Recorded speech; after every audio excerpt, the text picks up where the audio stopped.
नमस्कार, हिमशिखा टेलिभिजनको फोकस न्यूजमा स्वागत छ। म सुदीप अधिकारी।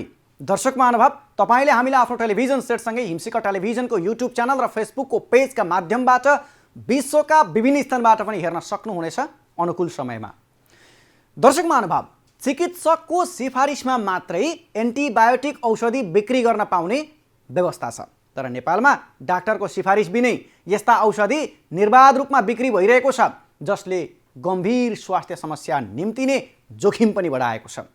नेपाल स्वास्थ्य अनुसन्धान परिषदले एन्टिबायोटिक सम्बन्धी हालै गरेको एक अध्ययनमा नेपालमा 28%ले स्वास्थ्यकर्मीको सिफारिस बिनै एन्टिबायोटिक प्रयोग गर्ने गरेको पाइएको हो। त्यसैगरी 22%ले पूर्ण मात्रा एन्टिबायोटिक प्रयोग नगर्ने गरेको पाइएको छ भने 10% बिरामीले रोग छिटो निको हुने भन्दै एकैपटक डबल डोज खाने गरेको अनुसन्धानले देखाएको छ।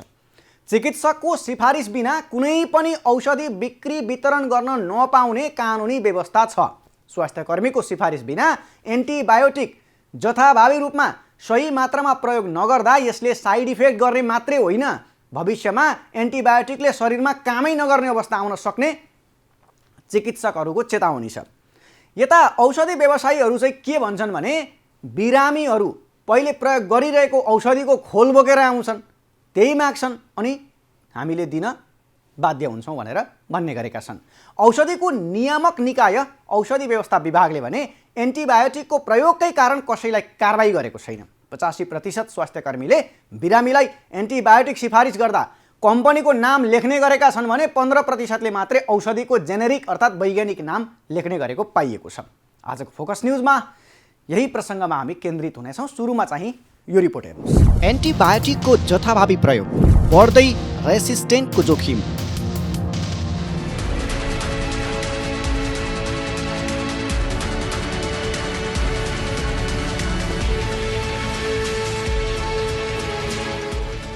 दर्शकवृन्द, पेट दुख्यो, टाउको दुख्यो अथवा सामान्य रुगाखोकी नै किन नहोस्, हामी फार्मेसी धाउँछौँ अनि समस्याको जरो के हो, कारण के हो, त्यसको ठोस पहिचान नै नगरी औषधि पसलेले अनुमानको भरमा दिएको औषधिहरू चकलेट खाए सर सहजै खान्छौँ। औषधि पसलेले अनुमानका भरमा दिएको औषधिले रोग निको हुन्छ वा हुन्न भन्ने विषय थाहा नै नपाई हामी औषधि सेवन गर्छौँ। त्यसरी औषधि खाँदा उपचारका लागि अस्पताल जानु परेन, चिकित्सकको सल्लाह पनि लिनु परेन, समय पनि बच्यो, डाक्टरले लिने पैसा पनि जोगियो। झट्ट हेर्दा त ओहो कति सजिलो, कति सहज। तर बिना चिकित्सकीय परीक्षण र बिना डाक्टरको सल्लाह हामीले यसरी खाएको औषधि हाम्रो स्वास्थ्यका लागि ठिक हो त? बिना प्रेस्क्रिप्सनको तपाईँ एन्टिबायोटिक खानुभयो भने त्यो एक त जरुरतै हुँदैन र जरुरत भए पनि अब त्यो हुनसक्छ प्रोपर एन्टिबायोटिक नपर्न सक्छ तपाईँको। त्यसले गर्दा यो एकदम नराम्रो ट्रेन्ड हो, मान्छेहरूमा पनि नराम्रो ट्रेन्ड हो, हेल्थ वर्करमा पनि कति देखिया छ। अब जसलाई यो बारेमा एकदम राम्रोसँग ज्ञान छैन उसले प्रेस्क्राइब गरिरहन्छन्, त्यो पनि नराम्रो ट्रेन्ड हो। यसलाई समयमा रोक्नुपर्छ, नत्र भविष्यमा गएर यसले भएका स्थिति आउँछ। बिना चेक जाँच, डाक्टरको सल्लाह बिना खाएको औषधि नभइकन त्यो विष हुन जान्छ। स्वास्थ्य चेक जाँचका आधारमा प्राप्त रिपोर्ट अनुसार डोज मिलाएर खानुपर्ने औषधि आफू खुसी सेवन गर्दा त्यसले मान्छेको ज्यान समेत जान सक्ने जोखिम उच्च हुने गरेको चिकित्सकहरू बताउँछन्। मात्रा नपुर्याई खाएको औषधिले निको पारेको अनुभूति दिन सक्ने भए पनि त्यसले रोगका कारक कीटाणुलाई पूर्णतः निर्मूल भने पार्न नसक्ने उनीहरूको भनाइ छ। चिकित्सकहरूका अनुसार आधा अपुरो खाएको औषधिले राम्ररी काम गर्न नसक्दा छोटो समयमै पुरानै रोग बल्झिन गई त्यसले मानव स्वास्थ्यमा थप असर पुर्याइरहेको छ।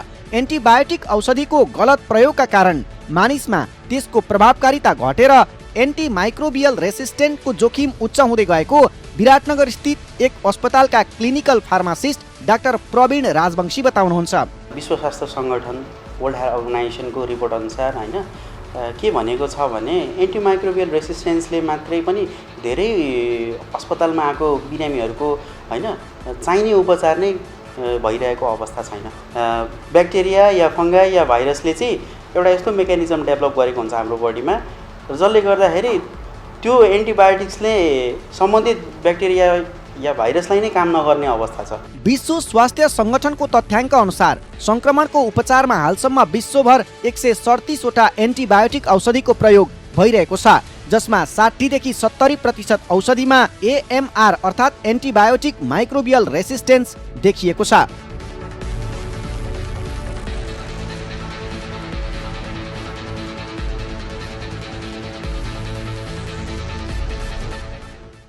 दर्शक महानुभाव, झाडा पखालाको महामारी फैलिँदा झापामा 600 जनाको मृत्यु, रुगाखोकीको संक्रमणले विराटनगरमा 525 जनाको ज्यान गयो, पिलोको उपचार हुन नसक्दा सुनसरीमा 72 जनाको ज्यान गयो। सुन्दै भयावह लागेन? मुटु कामेन? यस्ता शीर्षकहरू सुन्दै गर्दा मुटु काम्छ। तर अहिले मैले वाचन गरेका यी शीर्षकहरू सत्य चाहिँ होइनन् है। तर यी सत्य हुनै नसक्ने घटनाहरू पनि होइनन्। फेरि अहिले भइरहेको एन्टिबायोटिकको यो जुन अन्धाधुन्दा प्रयोग छ नि, यसलाई कडाइका साथ नियन्त्रण नगर्ने हो भने नि यी काल्पनिक, जुन मैले अघि भर्खरै भने, यी काल्पनिक घटनाहरू सत्य हुन धेरै बेर लाग्दैन। त्यही भएर सचेत बनाउन मात्रै खोजेको हुँ। यसलाई अन्यथा नलिनु होला। अहिलेकै गतिमा एन्टिबायोटिकको जथाभावी सेवन र बिक्री वितरणलाई नियमन नगर्ने हो भने नि झाडापखाला, रुगाखोकी अनि पिलो जस्ता यी सामान्य सङ्क्रमणले आम सर्वसाधारणले अकालमै मृत्युवरण गर्न बाध्य हुनुपर्ने दिन पनि टाढा छैन। शरीरमा भएको ब्याक्टेरियल इन्फेक्सनको उपचारमा प्रयोग हुने औषधि नै एन्टिबायोटिक हो। अर्थात् चिकित्सा पद्धति सुरु हुँदा मानव स्वास्थ्यमा विभिन्न किसिमको ब्याक्टेरियाबाट इन्फेक्सन हुन्छ भन्ने कुरा पत्ता लागेको थियो। त्यही इन्फेक्सनको उपचारका लागि एन्टिबायोटिक औषधि बनाइयो, जुन अहिले अझ भनौँ आजभोलि त हामी चकलेट चुइगम चबाए चाहिँ चबाइरहेका छौँ एन्टिबायोटिक औषधिलाई। त्यतिसम्म नजरअन्दाज गरिरहेका छौँ अनि हाम्रो स्वास्थ्यको बेवास्ता गरिरहेका छौँ, स्वास्थ्यको ख्याल गरिरहेका छैनौँ। बजारमा पनि जतिखेर माग्यो त्यतिखेरै पाइन्छ चुइगम चाउचाउ जस्तो। दर्शक महानुभाव, थप प्रसङ्गसहित आउँछौँ तर एकैछिनको विश्रामपछि।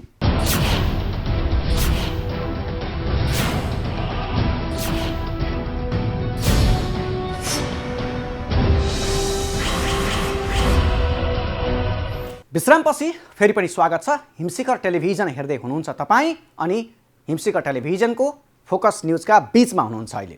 अनि आज हामी एन्टिबायोटिकको जथाभावी प्रयोगले निम्त्याउने असर अनि यसको प्रयोग किन र के कारणले जथाभावी रूपमा गर्न हुँदैन भन्ने विषयमा केन्द्रित भइरहेका छौँ। अब चाहिँ विश्राम अघिको बाँकी सन्दर्भ हेरौँ यो रिपोर्टमा। के हो एन्टिबायोटिक माइक्रोबियल रेसिस्टेन्ट?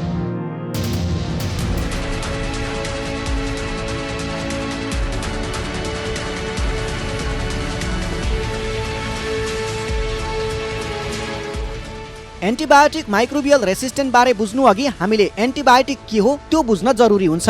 एन्टिबायोटिकलाई चिकित्सकहरूले सरल भाषामा यसरी व्याख्या गरेका छन्। शरीरमा भएको ब्याक्टेरियल इन्फेक्सनको उपचारमा प्रयोग हुने औषधि नै एन्टिबायोटिक हो। अर्थात् चिकित्सा पद्धति सुरु हुँदा मानव स्वास्थ्यमा विभिन्न किसिमको ब्याक्टेरियाबाट इन्फेक्सन हुन्छ भन्ने कुरा पत्ता लाग्यो। उक्त इन्फेक्सनको उपचारका लागि एन्टिबायोटिक औषधि पनि बनाइयो, जुन आजभोलि हामी चकलेट चुइगम चबाए झैँ चबाइरहेका छौँ। एन्टिबायोटिक स्वास्थ्य परीक्षण गरेर लागेको रोगको आधारमा मात्र खानका लागि बनाइएको औषधि भए पनि आजभोलि त्यसको प्रयोग अव्यवस्थित हुँदै गएको छ। ब्याक्टेरियाबाट हुने इन्फेक्सनका लागि मात्रै एन्टिबायोटिक प्रयोग गर्नुपर्ने भए पनि पछिल्लो समय सामान्य स्वास्थ्य समस्यामा पनि चिकित्सकहरूको सल्लाह बिनै औषधिको प्रयोग बढेको छ।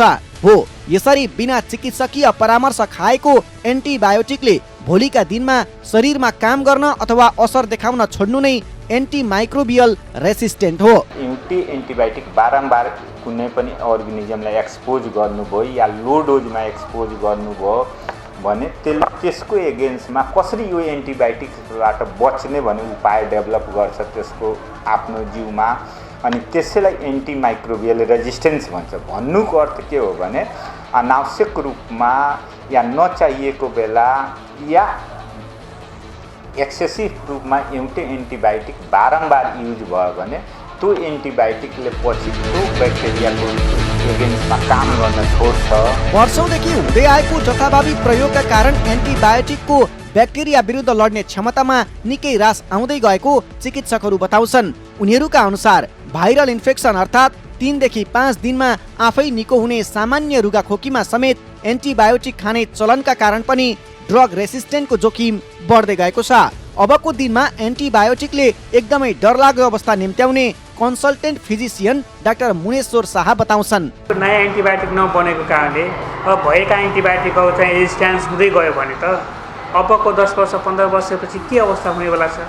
हामीले नै औषधि खान पाउँदैनौँ, हामीले नर्मल एन्टिबायोटिक दिएर चाहिँ काम नगर्न सक्छ कि भन्ने चाहिँ स्थिति निम्त्याउन सक्छ। एन्टिबायोटिकको गलत प्रयोग नरोकिने हो भने अबका दिनमा गरिने शल्यक्रियाहरू सफल नहुने विज्ञहरूको भनाइ छ। एन्टिबायोटिकले असर गर्न छाडेपछि सामान्य रुगा खोकीमा पनि 1 वर्षसम्म रहने, सानोतिनो घाउ निको हुन छोड्ने, सामान्य समस्याले पनि ठुलो रूप लिने लगायतका समस्या देखा पर्न सक्ने उनीहरूको चेतावनी रहेको छ।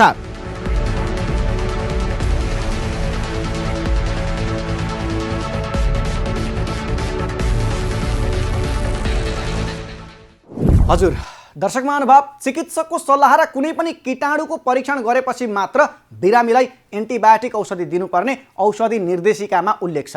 तर नेपालमा चाहिँ यसको जथाभावी प्रयोगले मानव स्वास्थ्यमा गम्भीर असर पर्दै गएको अध्ययनले देखाएको छ। बढ्दो एन्टिबायोटिक प्रतिरोधी समस्या देखिएपछि नेपाल स्वास्थ्य अनुसन्धान परिषदले एकपटक काठमाडौँमा एन्टिबायोटिकको प्रयोगको बारेमा अनुसन्धान पनि गर्यो। अनुसन्धानको प्रारम्भिक रिपोर्ट अनुसार बिरामीले आफू खुसी एन्टिबायोटिक खरिद गर्ने गरेको, फार्मेसीले चिकित्सकको पुर्जी बिना नै बिक्री गर्ने गरेको पनि पाइएको थियो। तर नियमनकारी निकायले भने यसलाई नजरअन्दाज मात्रै गरिरहेको छ अहिले पनि। अब यही प्रसङ्ग हेरौँ यो रिपोर्ट। औषधि पसलेहरूले नै जथाभावी बेच्छन् एन्टिबायोटिक, नियमनमा सरकार पनि उदासीन।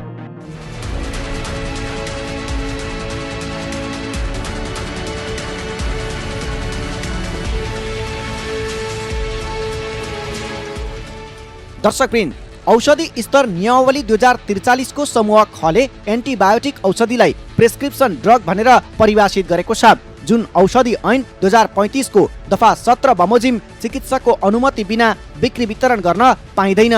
यसरी बिक्री वितरण गरिएका औषधिका कारण कसैको ज्यान गएमा निजलाई जन्म कैद, ज्यान जान सक्ने अवस्था उत्पन्न भएमा ज्यान मार्ने उद्योग, अङ्गभङ्ग भएमा 10 वर्षसम्मको कैद र 1 लाख रुपैयाँ जरिवाना तथा अन्य अवस्थामा 5 वर्षको कैद र 50,000 रुपैयाँसम्मको जरिवाना हुने व्यवस्था कानुनमा उल्लेख छ।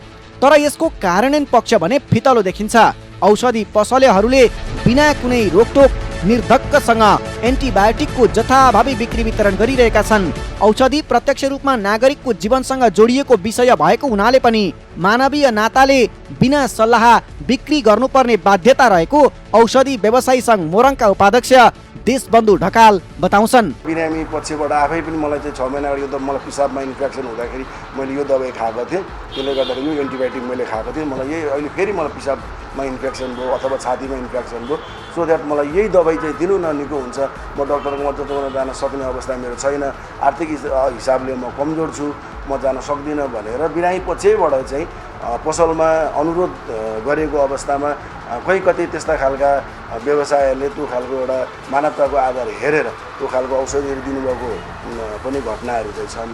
तर पनि हामीले त्यस्ता खालका चाहिँ कामहरू नगर्नको लागि हामीले व्यवसायलाई बारम्बार अनुरोध गरिरहेछ। औषधि बिक्री वितरणको नियमन एवं निगरानी गर्ने सरकारी निकाय औषधि व्यवस्था विभाग हो। तर जनशक्ति अभाव लगायतका कारणले विभागले पनि पूर्ण क्षमतामा काम गर्न सकेको छैन।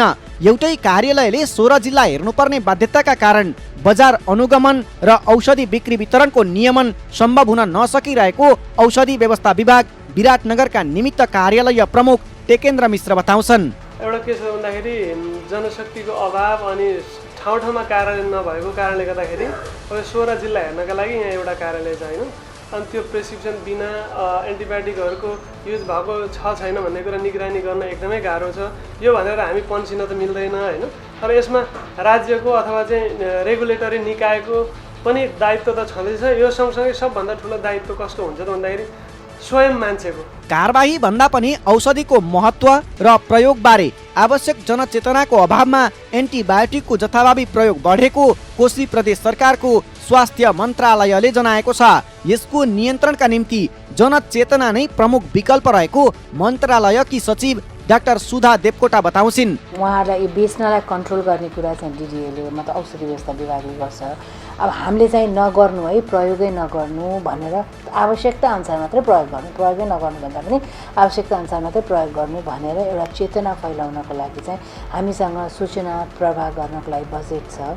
भर्खर बजेट रिलिज भएको छ।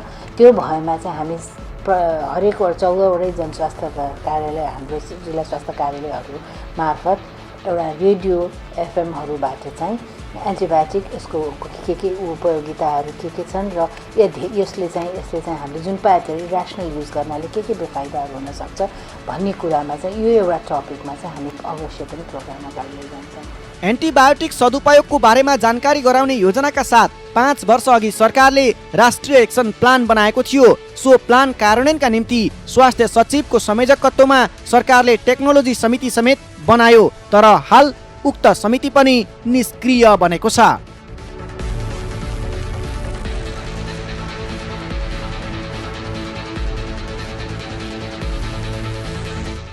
अनि यति नै आजको फोकस न्यूज। अर्को श्रृङ्खलामा तपाईँ हाम्रो पुनः भेटघाट हुनेछ फरक विषयवस्तुका साथमा। थप न्यूजका लागि हाम्रो वेबसाइट लगइन गर्नुहोला। अनुकूल समयमा तपाईँले हाम्रा समाचार बुलेटिन र कार्यक्रमहरू हाम्रो अफिसियल युट्युब च्यानल र फेसबुकका पेजमा पनि हेर्न सक्नुहुनेछ। विराटनगर सहकर्मी राकेश कर्ण र दमक सहकर्मी सुजन गौतमलाई विशेष धन्यवाद। आजलाई हामी सबैलाई बिदा दिनुहोस्। नमस्ते।